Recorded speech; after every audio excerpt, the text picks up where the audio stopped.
Okay, let's dive right into this explainer and explore how religion functions not just as theology, but as humanity's absolute oldest, most adaptable multi-tool. For billions of people around the globe, faith is a deeply personal source of comfort and purpose. But if we zoom out and look at the sheer scale of human history, religion emerges as something incredibly pragmatic. It's a framework that literally shaped our biology, built our early economies, and is now actively rewiring itself for the digital age.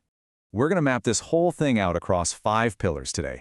We'll start with the origins of the religious mind, then look at health, resilience, and bonds. Third, we'll get into the economics of faith and power. Fourth is the friction between universal rights and divine law, and we'll wrap up by looking at the digital future of faith. All right, kicking things off with Section 1, the origins of the religious mind. To understand where we're going, we first have to look at our biological hardware. I mean, where did the idea of religion actually come from? It started when hominid brain size literally tripled roughly 500,000 years ago. This allowed for the development of mirror neurons, the things that help us internalize the actions and feelings of others. This massive cognitive expansion of the neocortex gave us the exact neural architecture we needed to process complex social stuff and, crucially, to imagine unseen agents. Instead of just reacting to the environment on pure instinct, early humans could now empathize, build cultural rituals, and conceptualize a reality way beyond what was directly in front of them. And this cognitive leap gave birth to animism. Anthropologists view this as basically the fundamental building block of religion.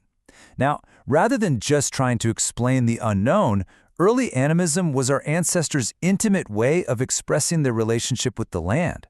Everything in the physical world was viewed as having a soul or spirit. It wasn't about some distant sky-dwelling deity, you know? It was a deeply localized, nature-bound connection that helped them navigate their immediate surroundings.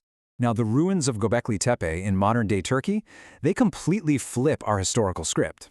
For decades, the standard narrative was that humans settled down to farm, built cities, and then invented complex religion to manage those growing populations. But these intricate stone pillars suggest the exact opposite. Built by hunter-gatherers way before the agricultural revolution, this site implies that the shared human desire to gather for sacred, communal rituals is actually what drove us to settle down and figure out how to farm in the first place. It's a massive paradigm shift. As human groups scaled up over time, the social challenges fundamentally changed. Think about it. When you live in a band of 50 hunter-gatherers, everyone is related. You cooperate because, well, you're family. But how do you get tens of thousands of total strangers to cooperate in a massive state without killing each other? You introduce a shared belief system. A moralizing, overarching faith became the ultimate social glue, allowing human cooperation to scale up to an unprecedented, global level. Moving right along to Section 2, health, resilience, and bonds. Beyond just social organization at a macro level, this ancient multi-tool scales all the way down to offer profound physiological and psychological benefits to the individual. Get this, the very root of the word religion actually means social bond. So this concept is literally wired into our deepest need for human connection. It weaves individuals into a really dense fabric of mutual aid, creating a shared value system where resources, affection, and care are freely exchanged. And studies show some pretty wild stuff when it comes to the physical body. Religious participation provides a tangible protective effect. It's a fascinating sociological finding. Regular attendees of religious services generally enjoy noticeably better physical health, and a lot of that comes down to strict behavioral guidelines. By limiting alcohol, avoiding risky behaviors, and promoting regular community interaction, religious groups are effectively building public health guardrails directly into their theology. On the mental side, faith gives people a robust cognitive framework to process trauma. Take the ancient Hindu concept of the 5 koshas, for example, which maps the layers of human experience from the physical body all the way inward to a core of inner bliss. Frameworks like this help people reassess suffering, viewing it not as random, meaningless chaos, but maybe as an opportunity for spiritual growth. And this creates such a powerful support system that those who actually leave highly integrated religious groups often face what's called a disaffiliation penalty. Because that support is just so potent, losing it can lead to measurable declines in mental well-being when that philosophical buffering effect vanishes. All right, jumping into Section 3, economics of faith and power.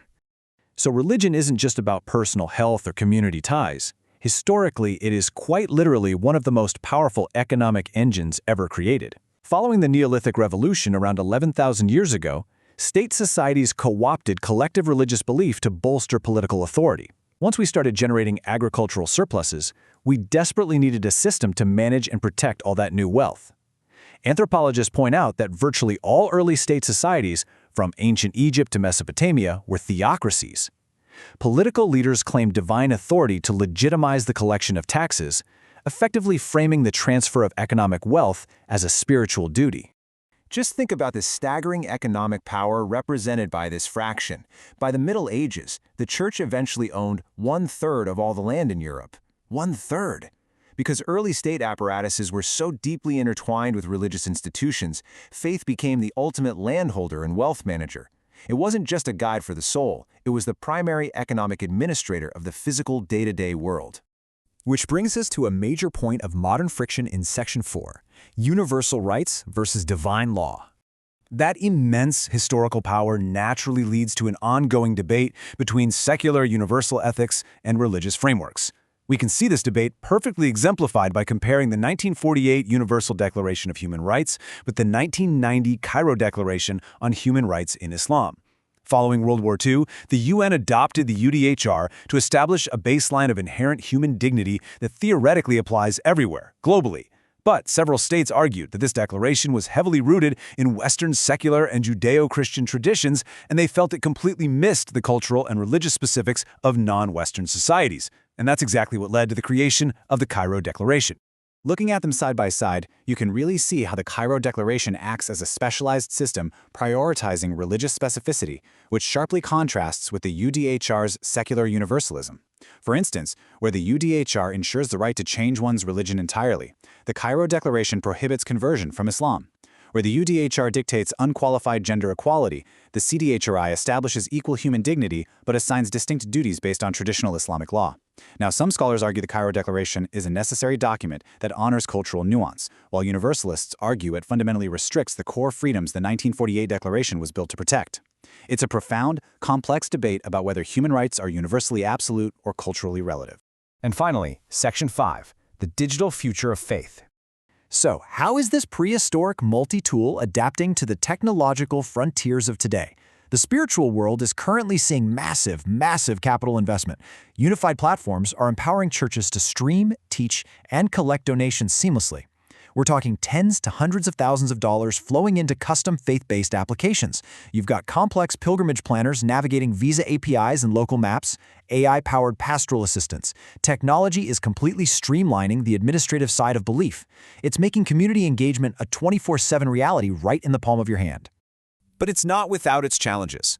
While AI assistance and VR communion open up incredible new avenues for connection, faith leaders are actively debating the theological limits of a church that never actually physically gathers.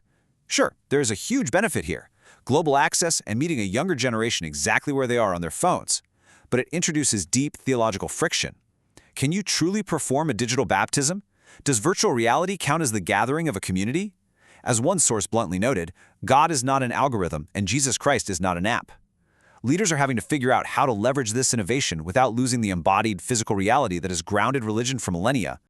Whether we're gathering around the stone pillars of Göbekli Tepe or logging into a metaverse cathedral, this whole journey leaves us wondering how humanity's oldest multi-tool is going to evolve next. We've seen how faith was born in the expanding hominid brain, how it binds us together socially and physically, how it built historical economies, and how it challenges modern legal frameworks. But at its core, the drive to find coherence in a chaotic universe, that remains exactly the same. The tools change, but the human seeking meaning absolutely does not. So, what are your thoughts on where the digital age will take our oldest institution? Thanks for joining me on this explainer, and keep questioning the world around you.